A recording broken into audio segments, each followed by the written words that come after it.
Danas je nedelja i lepi dan i pravi je trenutak da se Fiđa i ja uputimo na jedan oldtimer susret, prvi u ovoj godini 2022.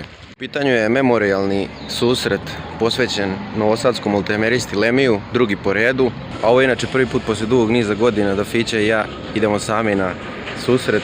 Nisam poveo nikog, tako da je ovo vraća ono vrijeme kad smo kretali na susrete tamo negdje 2017. godine.